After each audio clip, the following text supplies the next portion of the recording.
Well, good morning, Victoria and Christina, who's in the background.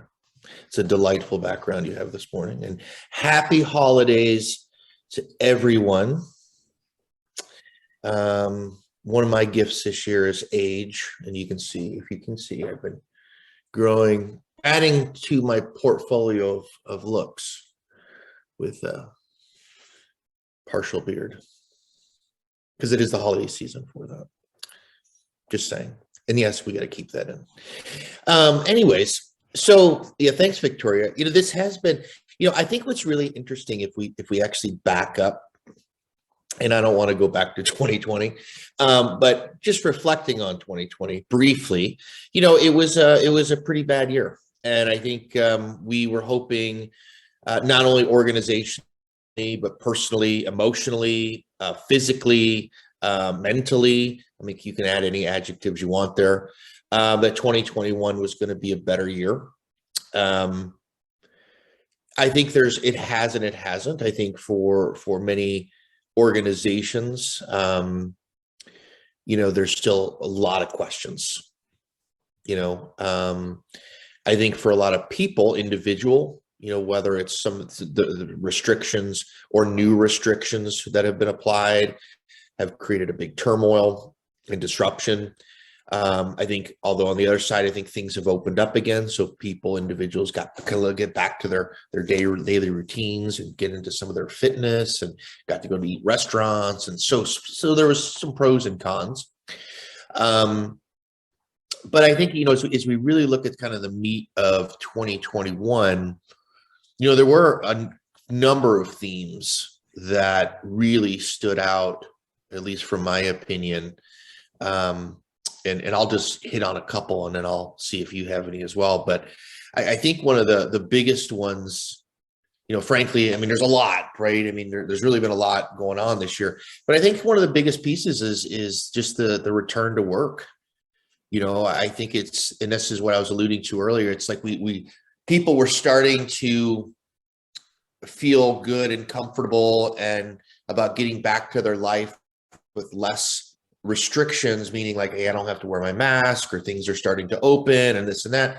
And then everyone gets slapped with a new mandate, which is, hey, you've got to be vaccinated, you've got to be this, you've got to be that. And I think it's created a lot of turmoil and disruption in terms of, how we actually work as organizations. Do we return to work? Do we not return to work? Do we have a hybrid work? If we return to work, what are those stipulations?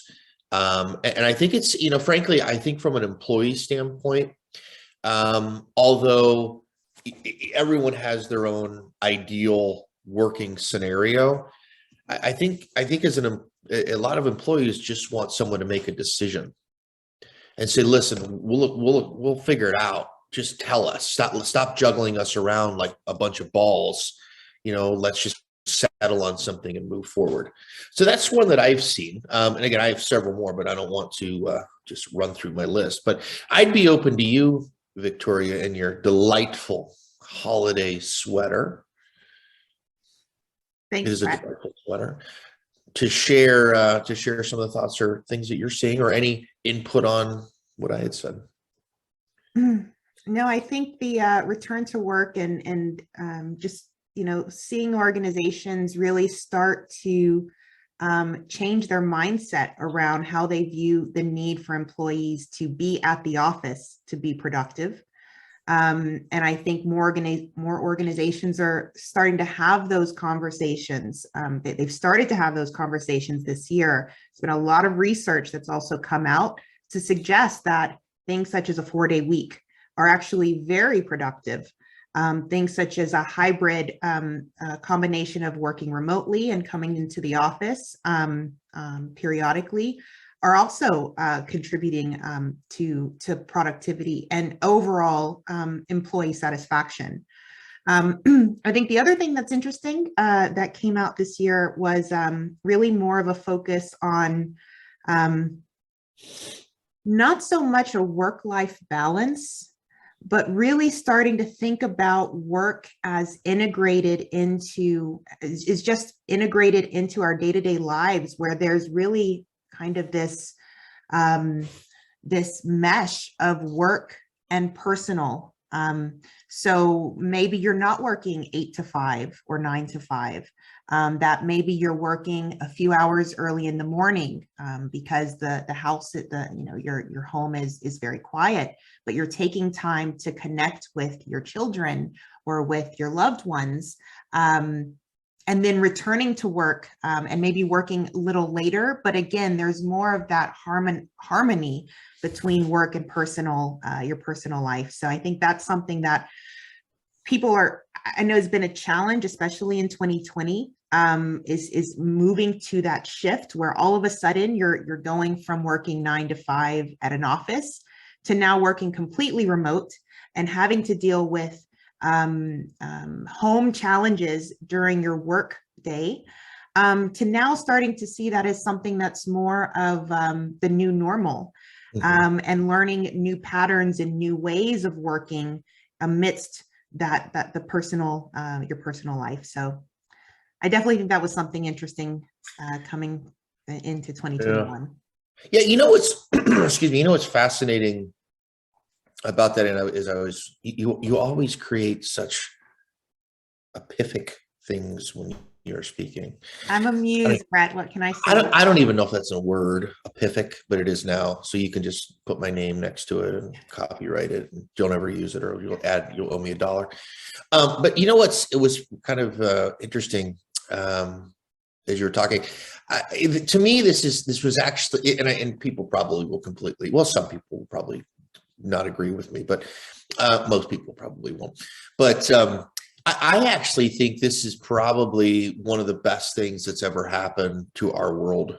I don't mean COVID. I mean the results of this, especially when we get to the workplace. I mean, think about, when we think about, and just kind of pulling this back to transformation, right? When we talk about organizations who continuously do the same thing over and over and over again, right? Without thinking about innovating how you do it. Over time, right, other people will come and do things differently, and you will basically become irrelevant and work your way out of business. Now, I'm not saying that the world will work its way out of business, but what I'm saying is that this has created disruption where it's actually forced us to start thinking, how do we work differently? How do we innovate the way that we work, whether through technological capabilities, whether it's more or less collaboration, where are we working, and all of these things. And the 4-day work week is another great example of that. So I actually think it's a very good situation. Again, not the pandemic, but the fact that we're actually giving ourselves the opportunity to rethink some of those things, because, and I think a lot of this ties into, another big topic, which is, engagement, experience, and inclusivity. We've seen a lot of organizations really start to ask the question is, are we giving the right experience to our workforce as they work for us? Are we engaging them the right way? Are we making them feel as if they are included in the work that they do? And I'm not looking at technological things. I'm just saying in general. And I think that this is really starting to force us to ask these questions, like, we can still collaborate online in a group of 10 people to solve a problem versus spending $100 million a year on office space that it's just an office space, but we're still getting the same results. And we're just being a lot more flexible to accommodate a worker and their environment. So back to your point, hours are irrelevant. Gives people more time to focus on wellness in their family, really driving some of those engagement pieces. So I have a question for you, Victoria. Yes, Brad. What engages you in the workforce besides working with me? Well, of course, that's a given. That's top of the list, Brad. It's an interesting question because I know one of the things that constantly comes up when we work with organizations who are really struggling with change management and just the significant amount of change that's occurred over the past couple of years. And that change is only increasing. It's only exponentially increasing as we go into 2022 and beyond. But one of the things that it's a common theme that comes up is our workforce is exhausted. There's too much change. We're getting so much pushback. People, again, and it's starting to manage the work-life balance in a way that, as employees are working from home, or they're starting to move back into a hybrid working environment. It's so much change that we're having to manage. But for me, I think I thrive in change. I think that's something that really gets me very excited. And it's not so much the change, because I think naturally I tend to resist change. I don't like change, but I've had the opportunity to be thrust into the eye of the hurricane when it comes to change. I've been, at least for my organization, I've had the opportunity to really be part of a lot of initiatives that are driving change across the organization. And so being equipped with the knowledge of our strategy, where we need to move towards, and being part of the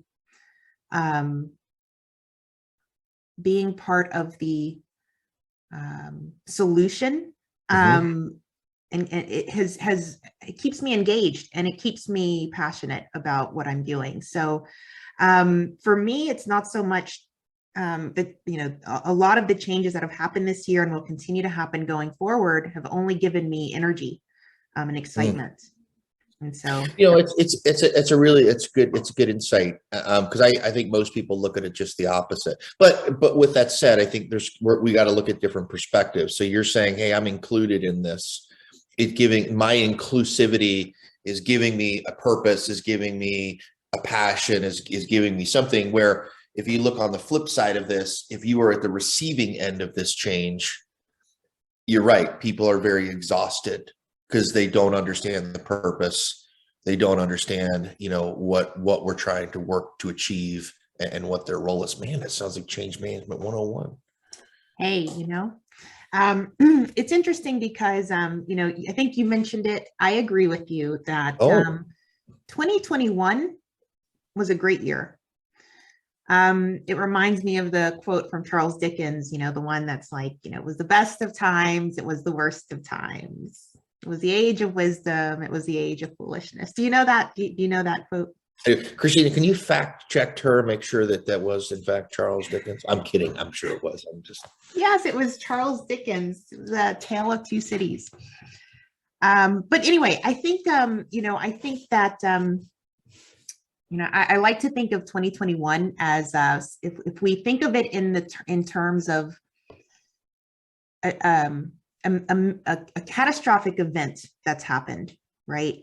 And we're at the end of that catastrophic event, and we're a coroner, right? And we are having to do an autopsy, and we're having to look back from a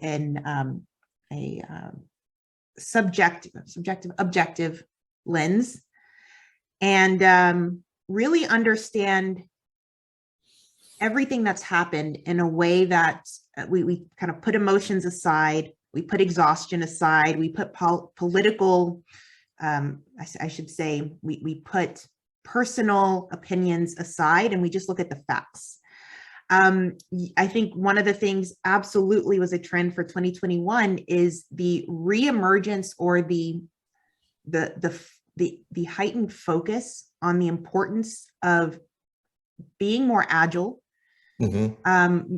incorporating more digital into business objectives and business transformations, and not necessarily seeing them as separate initiatives, but really one and the same.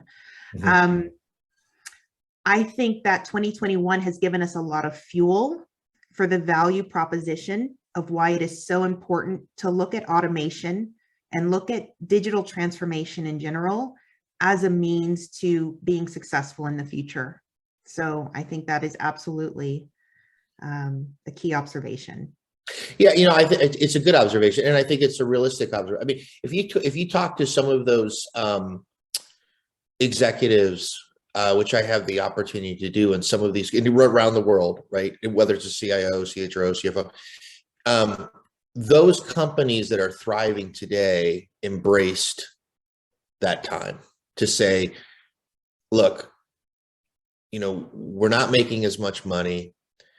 We're at risk like everybody else, but let's seize that opportunity and reinvent ourselves so that when things start coming back to some sort of sense of normalcy, excuse me, that, you know what, we'll be a step ahead of the game. And you're right. Those are those companies who have started to adopt a lot of these agile ways of working and thinking differently around the workforce scheduling and saying, you know what, I don't care where you work, just get the job done and get a job done well. And to your point, incorporating the digital and the personal and the social together, you know, to drive a new means. And those are the ones those are the companies that we're seeing rise above the others. Whereas we saw a lot of collapses last year, a lot of acquisitions and mergers this year, because of the sense of companies. It's not that their products are bad, but they didn't know how to manage and innovate themselves. And so other companies are capitalizing on their downfalls. But no, I completely agree. And it's as you're talking, I also find it, you know, going back to kind of the integration of, you know, the technology with the personal and social. You know, I sit there and I think to myself, well, my phone is on me, literally, probably outside, well, even sleeping, which I know isn't the right thing to do, but it's in arm's reach. I mean, it's like 24/7, it's there. And whether that's you know, I'm collaborating socially, or I'm posting socially, or you're texting me in the middle of the night about random things. She really doesn't, but she probably should, because she has good thoughts in the middle of the night, I'm assuming. But you know, and how you know, in work related, and yeah, I mean, it's so funny. Like I look at the end of this year, for example, and I took time off, and I'm like, well, I'm not really taking time off. You know, I'm blocking time off because I have time off I need to take, but am I really, you know, and yes, there'll be decompression days and this and that. So I'm not trying to, you know, cast stones at, you know, any time off policies. I'm just saying, you know, it's the way things are. Everything is embedded now. And I think that's good and bad. You know, I think it's good because it keeps you connected. I think it's bad because it helps you disconnect, you know? Yeah, I think it definitely forces you to think about, again, I think one of the things that it's an emerging trend. It has been a trend for a while, but I think even as we move into 2022 and beyond, it's going to be even more important is to have a growth mindset, right? Yeah. And to be open to changing, to be open to learning new things, and also open to relearning things, right? So I think one of the things that absolutely, you know, with the move to fully remote or hybrid flexible working arrangements, is the need to really take a look at your mental health and your mental wellness and your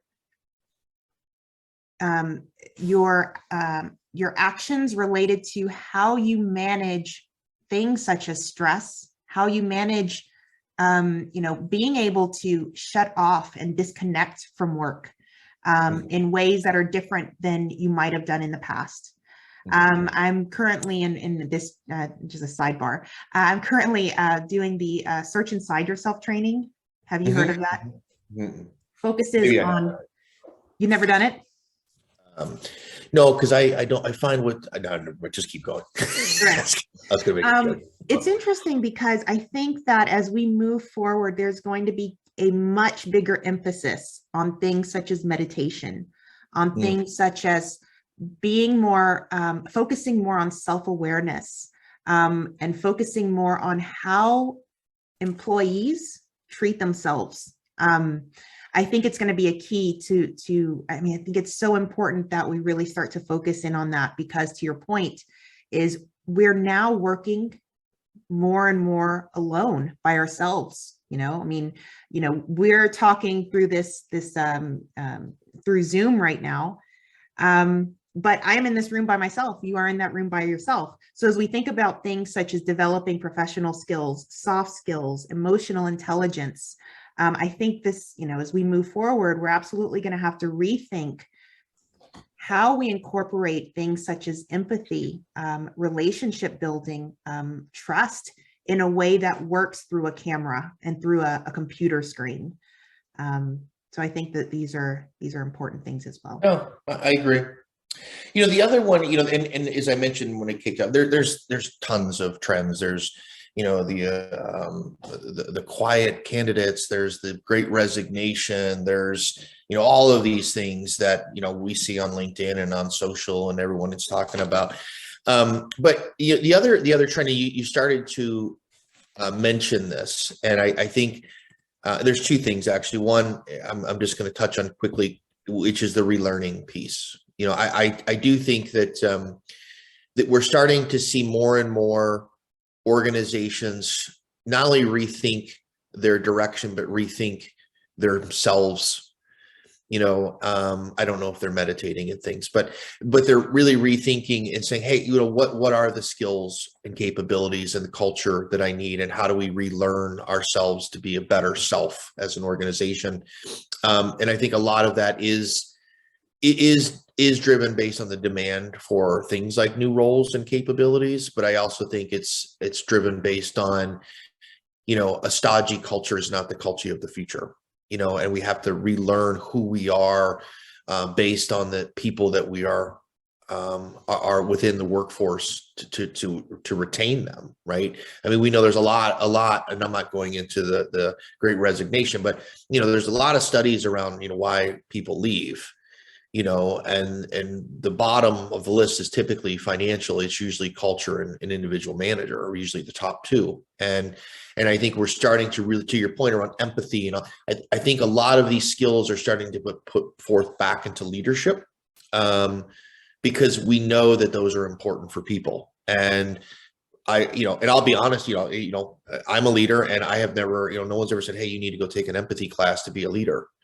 And I think empathy is something you have or don't have. I mean, just because you're coined a leader doesn't make you a leader,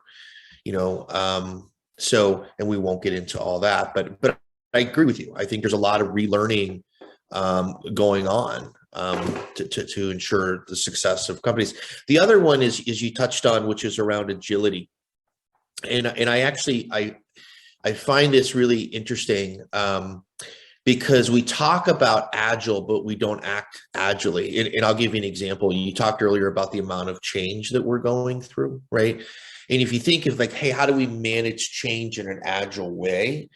It's really around, let's think of a concept, let's design the concept, let's prototype the concept, let's experiment with the concept. We might win, or we might lose, or we might be successful, or we might fail. And then let's stop, reevaluate, and do it again. Stop, reevaluate, and do it again until you get the outcomes that you're looking for. And from an organization perspective, what I see is that in many instances, organizations don't know how to work in an agile way. And so what happens is they say they're working agilely, and they come up with a great idea, and they go all through the process, and then they implement, and then it fails. But instead of acknowledging the failure, they stay in that failed state instead of just snapping out of it and redoing it again, and I think it's a really big problem that we're starting to see, is that some of those organizations who want to change and want to change rapidly aren't able to do so. And again, some of that's culture, some of it's people, some of it is this and that, but the agile mindset is a buzzword that everyone wants to do, but no one knows how to do it, and which ends up resulting back to you end up doing what you've always done, and then you're no longer in existence. Yeah, I mean, I think that the rate of change, the rate in which we have to produce success going forward is going to be at lightning speed. I mean, we are going to have to be able to implement transformations in a way that we can immediately begin to start seeing successes and reporting on those successes. I think from my perspective, going back to strategy, I think strategy's always been important, but I think it's going to become even more critical, a more critical success driver in the future. So, and Yeah. so, you know, a new year's Let's coming. look at 2022. You know what I'm hoping for? You want to know what one of my trends is What's that? that I'm hoping to achieve? That I can start traveling again. Because my butt's sore from sitting in my seat.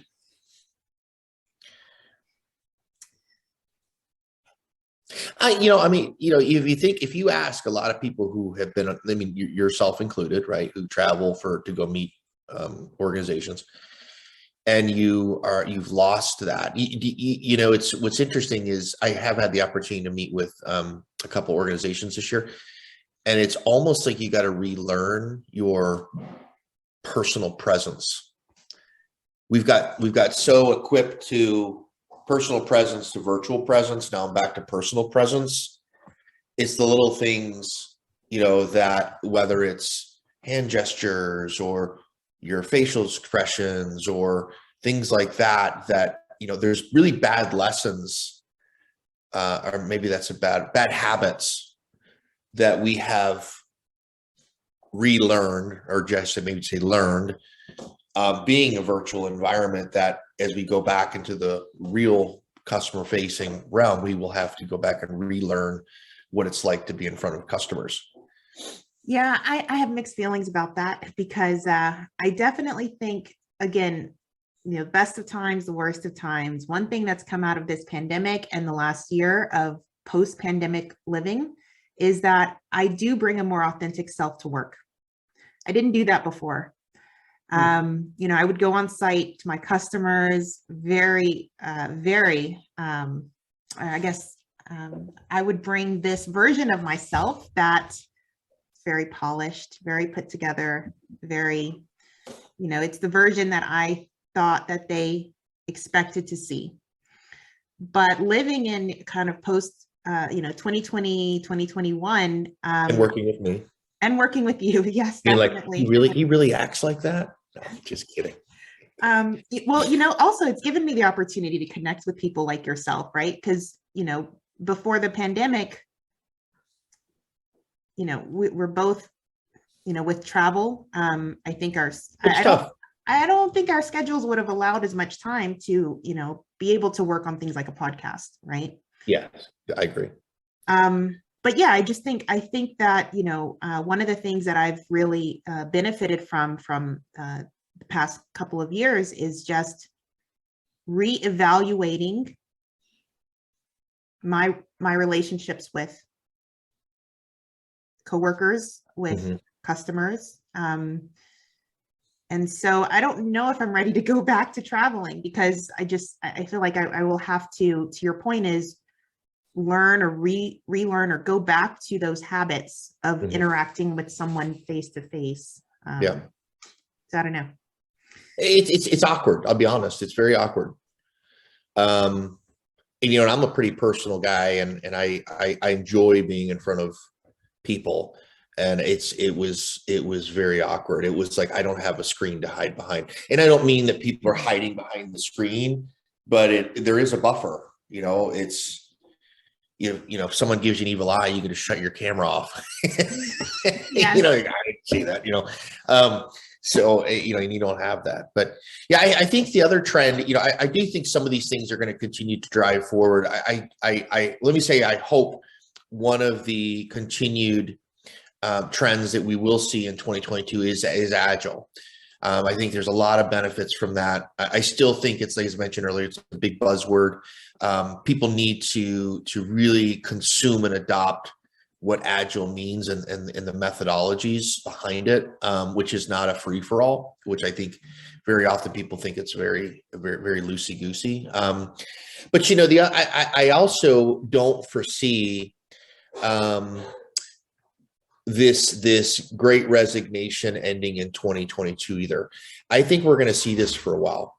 My gut tells me that until we get to some sort of a steady state, and I don't mean a business, so I guess I do kind of a business. Like we start to solidify, are we working here? Are we working there? Where are we working? Who are we working? I mean, even pay has gotten completely out of whack. People are saying, well, would you, if you could work from home full time, would you be willing to take 20% less salary than you would if you worked in the office? And the answer is no, I'm still doing the same work. You know, why sit in an office by myself and not look at anybody in an office building versus sit at home and do the same thing? I mean, I know people who sit in the office and still take virtual calls and the person's right next to them, you know, and so there's a lot of just stuff that's floating around right now that I think is actually kindling for this great resignation.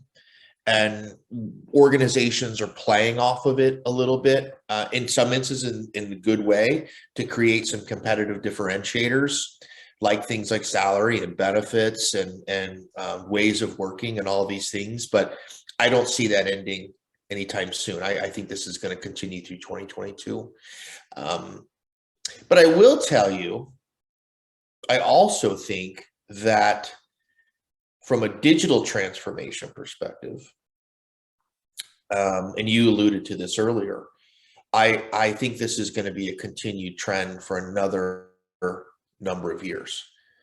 And I really don't, you know, I think organizations are starting to really see the value of transformation and see the fruits of the hard work that transformation is driving, at least those ones who do it well.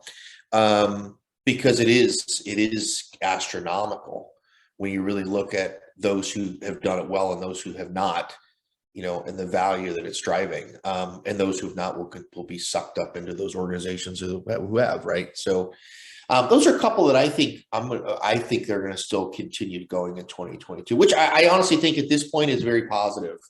The great resignation piece, I think we just need to get things somewhat structured because I just think it's creating way too much confusion in the kind of the staffing, recruiting, you know, worker environment. It's creating a lot of confusion, and it's not even differentiation. It's actually destruction from my perspective, because there's going to be a point where salaries can't inflate; they will deflate because we are being so aggressive in some instances, and we won't be able to pay people what we actually tell them, because we will price our people out of our own markets. Meaning, I'm paying people so much I can't even afford them based on what I'm producing just to get this certain talent in.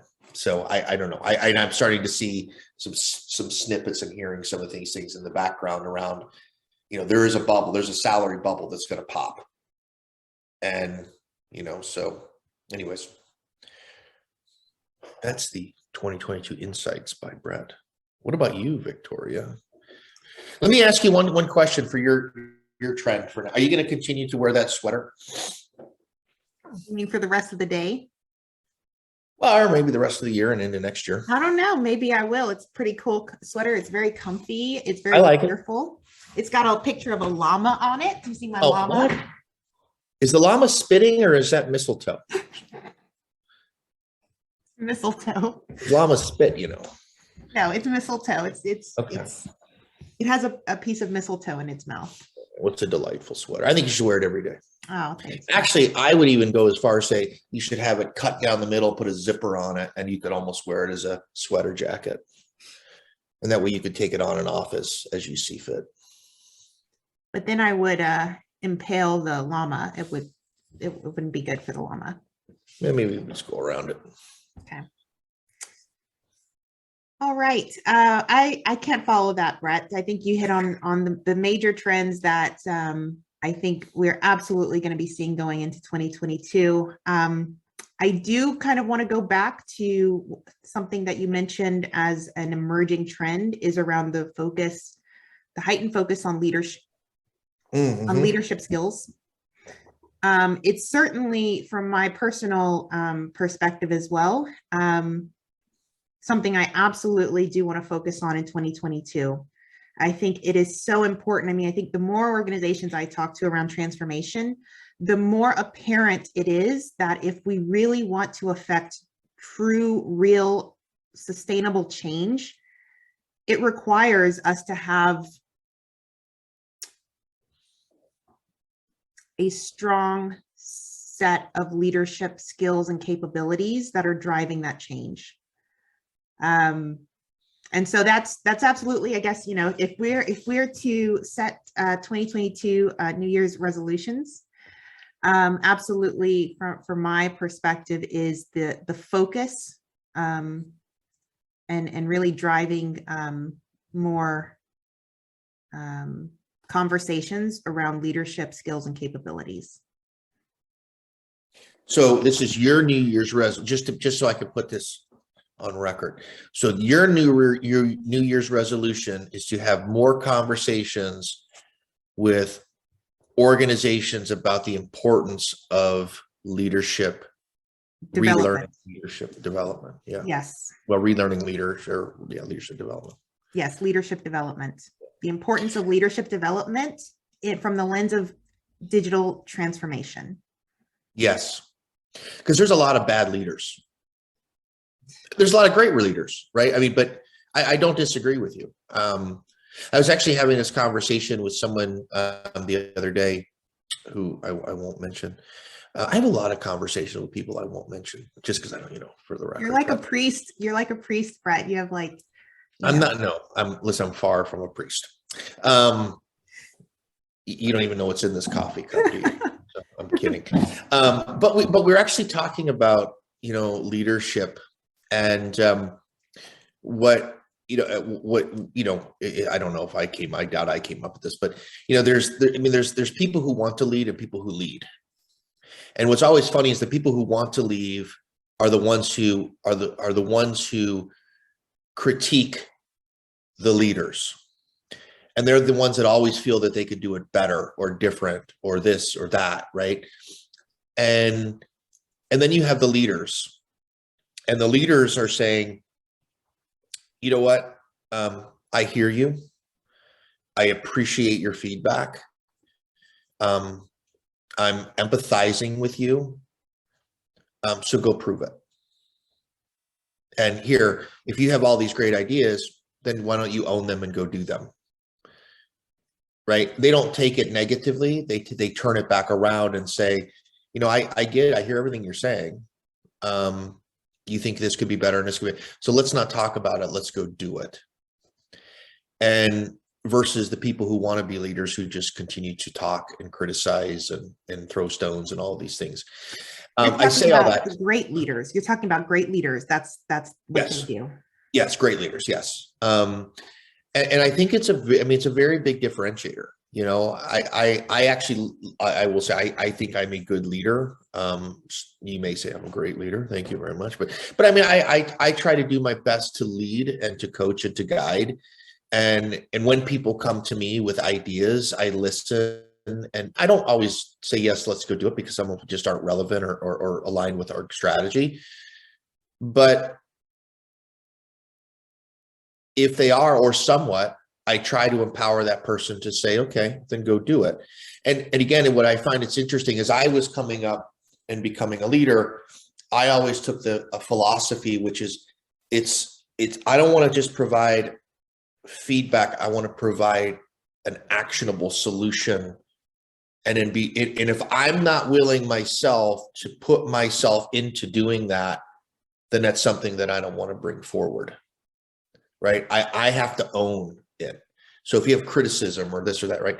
Anyways, long story short, I say all that because I think what's happened is we've gotten to a point where we have digressed in the value of a leader in terms of the level of training and capability planning. Just because you're a good SME doesn't mean you're a good people leader. And I think that's gotten very mixed in a lot of cases. And I think I totally agree with you. I know it was a long way of saying that, but you can sum that out. So what is your New Year's resolution? Your 2022 New Year's resolution? Well, I don't know, because based on studies, most of them don't come to reality. What's the statistic? Okay, I think I would bet on you that you're in that 8% of people that carry their New Year's resolutions forward Yeah. to success. So for the listeners out there, the half of you that's on, so there's a study out there that Victoria and I use a lot of the quotes for as we relate to change management transformation, which basically says that out of the 100% of New Year's resolutions that are made, at the end of the day, 8% or less are actually achieved. So basically what we're saying is 92% of New Year's resolutions made don't come to fruition, right? And so we use that as an example when we talk about change management or digital transformation or whatnot, to say it takes commitment, desire, focus, motivation, passion, ... to actually do this. I don't know what my New Year's resolution is yet. And I'm going to cop out. Because I'm the guy that, like, my New Year's resolution always evolves into something else. So, you know, it's kind of like, well, I'll start here and then I'll kind of splinter off. So it's all related. It just doesn't, it kind of goes, you know, it's kind of like the winds of change. And maybe that should take us into song. You know, that is a song, right? No. Wind of change. What you're saying is your New Year's resolutions are like the curve. Absolutely. Mm-hmm. Yes. Mm-hmm. They're all related. I mean, I don't ever switch resolutions. I might just innovate or expand a resolution. Because frankly, I actually don't necessarily think New Year's resolutions should ever be achieved. I think New Year's resolutions, I should be able to look back at the end of the year and say, what are those value milestones that I achieved along the way that's going to lead me into the next year to do even better? It's just a milestone of my personal successes. Man, that was good. I like to set themes. Themes? So next year, I guess I would say my New Year's resolution is not so much a goal, it's a theme. And that theme is leadership development. Is it Christmas sweaters? Oh, no, oh, sorry, leadership development. Yes, yeah. Focus, Brad. Yeah, it was there. I was either that or Christmas sweaters. I wasn't quite sure which one it was going to be. All right. Well, on that note, I think that concludes our episode for today. I want to wish you, Brett and Christina, and our listeners very happy holiday season and a very happy 2022. Yes, we look forward to seeing you in 2022. And enjoy some time with your friends, your family, your pets, whomever else you deem to spend time with. And we will see you next year. Thanks, everyone. Thanks.